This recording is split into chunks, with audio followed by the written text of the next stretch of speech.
Hey guys, sorry I'm late. Just the broken ankle's really holding me up. I'm gonna try and do this and make it as visible as possible. So today we're gonna be learning about convergent plate boundaries. The prefix con, C-O-N. Con means to come together, so like connect, right? Connecting is to come together.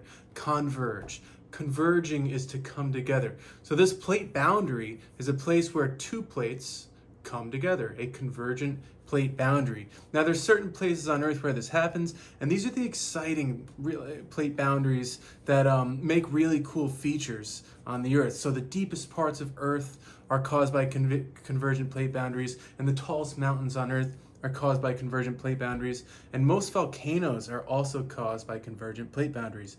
And that's because special things happen here. So if you look, we've got this ring of convergent plate boundaries here. That's called the Ring of Fire. It's called the Ring of Fire because that's where, like, I think 70% of the Earth's volcanoes are. I don't know about the percentage. It's close to that. It might be more. But most of the Earth's volcanoes are along that Ring of Fire, and they're all convergent plate boundaries along the Pacific Ocean. So let's get into this. Converge means to come together. So convergent plate boundaries, two plates are coming together, and when they come together, they do one of two things. One of the plates either goes underneath and subducts. Submarine means to go beneath, right? Subduct is a plate that goes beneath. So sub means below.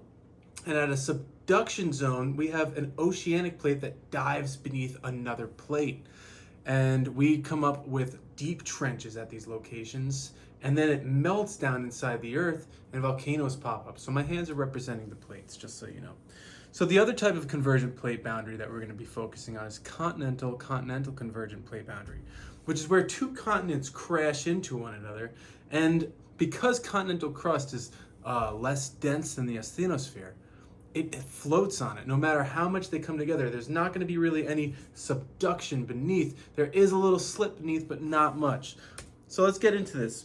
This is a oceanic plate here, and this is either a continental or another oceanic plate. How do I know that this is an oceanic plate? That's because you can see it begins to subduct underneath the other plate.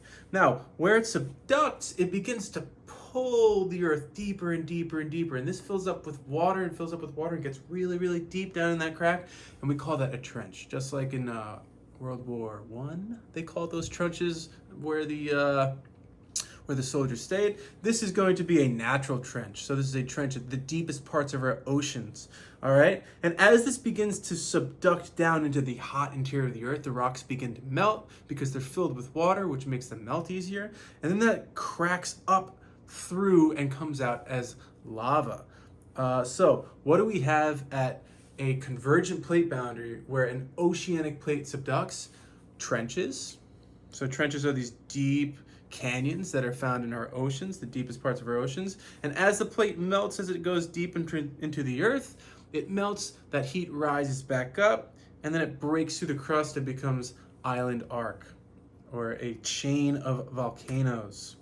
Here's another example, right? Here's the subducting plate. As it goes beneath, we form the trench along that line, the trench, and then we have the island arc, or the volcanic islands that form due to the melting of the subducting plate. It rises up. And remember, this is a really, really slow process. So these plates move at the rate of in which our fingernails grow. So they're very, very slow. And yeah, that's pretty much oceanic convergence. So one plate subducts beneath the other one, and it forms a trench and a volcanic arc. So if you look here, we have a trench and a volcanic arc where the crust dips into the asthenosphere. So the asthenosphere is that plastic layer that all the plates float and drive on and move around on. And yeah, so that's how that works. Next, we're going to talk about continental convergence. The best spot to show you that on this map is here, and those are where the tallest mountains on Earth are, the Himalayan mountains. The Himalayan mountains are caused by the India, well, I guess it's called the Indian-Australian plate. The Indian-Australian plate, India in particular, crashes into the Asian plate, or the Eurasian plate, crashes into that, and causes a whole lot of craziness.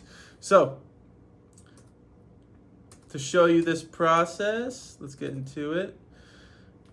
This is India, this is Asia, and you can see this like crumple. It almost looks like India came in and crushed Asia. And that's pretty much what it did. And by crushing it, it forms all these mountains. It's almost like if I were to punch my hands together and break the bones, and all of the bones would start to build up and crush, and it'd be disgusting. But that's kind of what happens here, right? So India was out in the Indian Ocean, and it was floating around kind of on the asthenosphere, and it drove up due to convection in the asthenosphere and crashed into Asia. And that formed, you can see India crashing into Asia, riding on the asthenosphere, crashes into it, and that causes all of these, we call them thrust faults. And these thrust faults are where rocks come together and they're literally forced upward due to compression or convergence, right?